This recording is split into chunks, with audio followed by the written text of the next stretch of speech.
नमस्कार, मी डॉक्टर रजनी बदकी. आपण पाहत आहोत श्री विष्णू पुराण. मैत्रेय यांनी प्रश्न विचारला पराशर ऋषींना की हिरण्यकश्यपू आणि रावण हा झाला होता शिशुपाल, आणि मग तरीसुद्धा विष्णूंच्या हातून मारले गेल्यावर सुद्धा त्यांनी अनेक भोग प्राप्त केले आणि सायुज्य मोक्ष त्याला मिळाला. हे कसं काय झालं? तर हे सगळं आपण मला सांगावं असं काल आपण पाहिलं. 15वा अध्याय आपला चालू आहे. त्यावर पराशर ऋषी म्हणाले की पहिल्या जन्मामध्ये दैत्यराज हिरण्यकश्यपू वध करण्यासाठी संपूर्ण लोकांची उत्पत्ती, स्थिती आणि नाश करणारे भगवान भगवंताने यांनी त्यावेळेला नरसिंहरूप प्रकट केलं होतं. त्यावेळेला हिरण्यकश्यपूच्या मनामध्ये हा भाव नव्हता की हे विष्णू भगवान आहेत. केवळ एवढाच विचार होता की काहीतरी निरतिशय पुण्यसमूहाने उत्पन्न झालेला हा प्राणी आहे. त्यावेळेला रजोगुणाचा उत्कर्ष होता त्याच्यामध्ये, त्यामुळे त्याची बुद्धी त्या अनुसार अशी दृढ झाली. कारण त्याला सात्विक बुद्धी नव्हती, त्यामुळे त्याला तो ईश्वर आहे असं काही वाटलं नाही.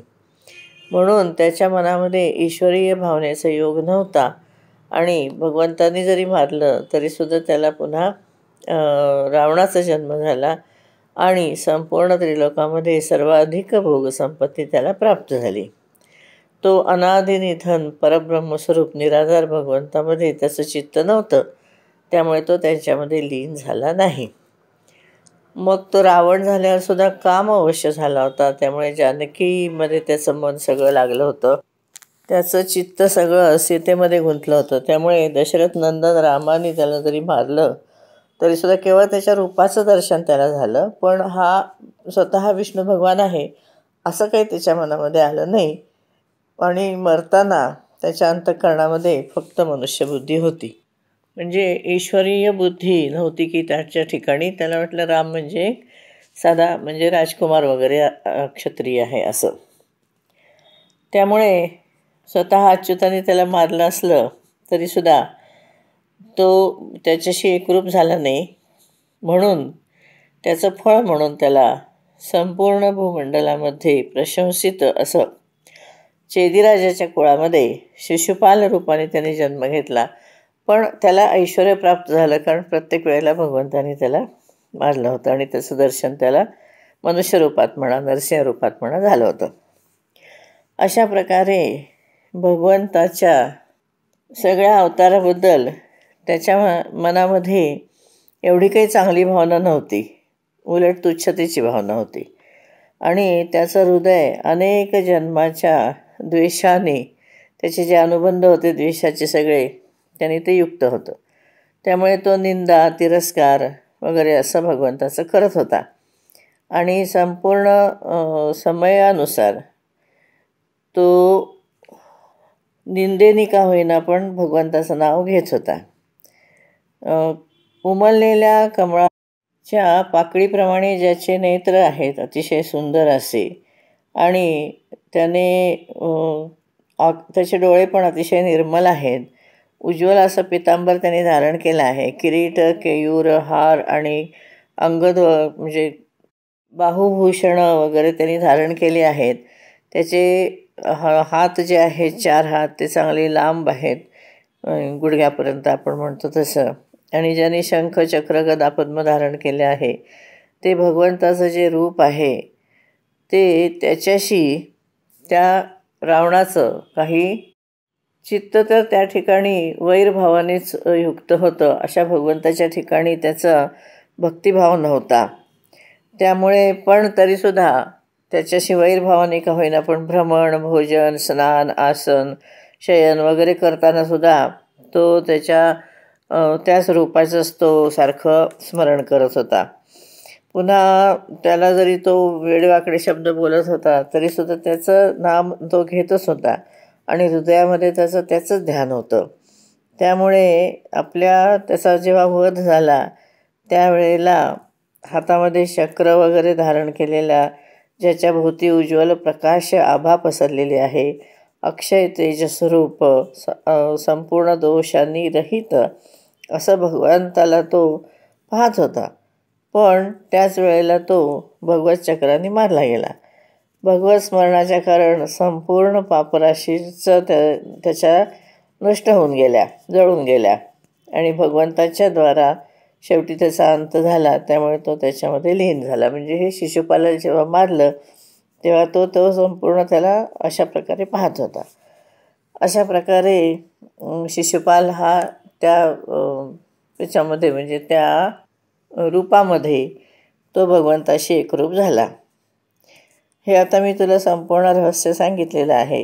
हे मैत्रेया, तेव्हा भगवान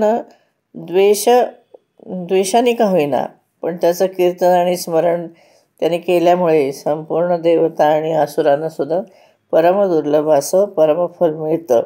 मग भक्तिसंपन्न जे पुरुष असतील त्यांची तर गोष्ट काय सांगावी, नाही का? त्यांना तर नक्कीच मिळणार.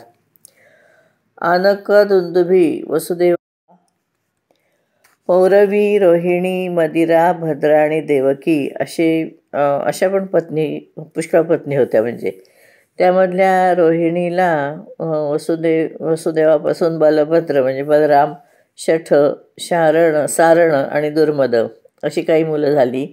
आणि बलभद्राला म्हणजे बलरामाला रेवतीपासून विशठ आणि उल्मुख नावाची 2 मुलं झाली. सार्ष्टी, मार्ष्टी, सत्य आणि धृती हे सारणाची मुलं होती. याशिवाय भद्राश्व, भद्रबाहू, दुर्दम आणि भूत ही रोहिणीची मुलं होती. नंद, उपनंद, कृतक आणि मदिर ही मदिराची मुलं होती. आणि उपनिधी, गद हे भद्राची मुलं होती. वैशालीच्या गर्भापासून कौशिक नावाचा केवळ एकच मुलगा झाला. अनकदुंदुभीला म्हणजे वसुदेवाला देवकीपासून कीर्तिमान, सुषेण, उदायू, भद्रसेन, ऋजुदास आणि भद्रदेव नावाची 6 मुलं झाली. पण कंसाने त्यांना मारून टाकलं होतं. मग भगवंताच्या प्रेरणेने योगमायेने देवकीच्या 7वा गर्भ असताना अर्ध्या रात्रीच्या वेळेला तो रोहिणीच्या कुक्षीमध्ये स्थापित केला गेला. रोहिणीच्या गर्भामध्ये आकर्षण केल्यामुळे त्याचं नाव पडलं संकर्षण. त्यानंतर संपूर्ण संसाररूप महावृक्षाचं मूळ स्वरूपभूत भविष्य आणि वर्तमानकालीन तसेच संपूर्ण देव, असुर, मुनिजनांच्या बुद्धीला अगम्य ब्रह्मा, अग्नी आदी देवतांच्या द्वारा प्रणाम केले गेलेले, भूभार हरणासाठी प्रसन्न केले गेलेले आदी मध्य अंतरहित भगवान वासुदेवाने देवकीच्या गर्भामधून अवतार घेतला आणि त्याच्याच कृपेने खूप गाढ निद्रा करणारी अशी जिची महिमा आहे ती योगनिद्रा सुद्धा नंदगोपाची पत्नी यशोदाच्या गर्भामध्ये स्थित झाली. त्या कमलनयन भगवंताच्या भगवान प्रकट झाल्यानंतर संपूर्ण जगत प्रसन्न झालं. सूर्य, चंद्र वगैरे संपूर्ण जे ग्रह होते त्यांच्यापासून आणि सर्पादीपासून जे भय होतं ते नाहीसं झालं. शून्य, नंतर अधर्मादिरहित असं सगळं जग झालं आणि स्वस्थचित्त झालं. त्यांनी प्रकट झाल्याबरोबर संपूर्ण संसाराला सन्मार्गावलंबी केलं. या मर्त्यलोकात अवतीर्ण झालेल्या भगवंताच्या 16,100 राण्या होत्या. त्यामध्ये रुक्मिणी, सत्यभामा, जांबवंती आणि चारुहासिनी या 8 मुख्य होत्या. अनादी भगवान अखिल मूर्ती भगवंताने त्यांच्यापासून 1,80,000 मुलं उत्पन्न केली. त्याच्यामध्ये प्रद्युम्न, चारुदेष्ण आणि सांब ही 13 मुलं मुख्य होती. प्रद्युम्नाने रुक्मीची मुलगी रुक्मावतीस बरोबर विवाह केला. त्यांना अनिरुद्ध नावाचा मुलगा झाला. अनिरुद्धने सुद्धा रुक्मीची नात सुभद्राबरोबर विवाह केला होता. त्याच्यापासून वज्र नाव उत्पन्न झाला. वज्राचा पुत्र प्रतिबाहूचा सुचारू अशा प्रकारे शेकडो हजार पुरुषांचं असं यदुकुल निर्माण झालं आणि त्यांची गणना आपण 100 वर्ष गेली तरी करू शकत नाही.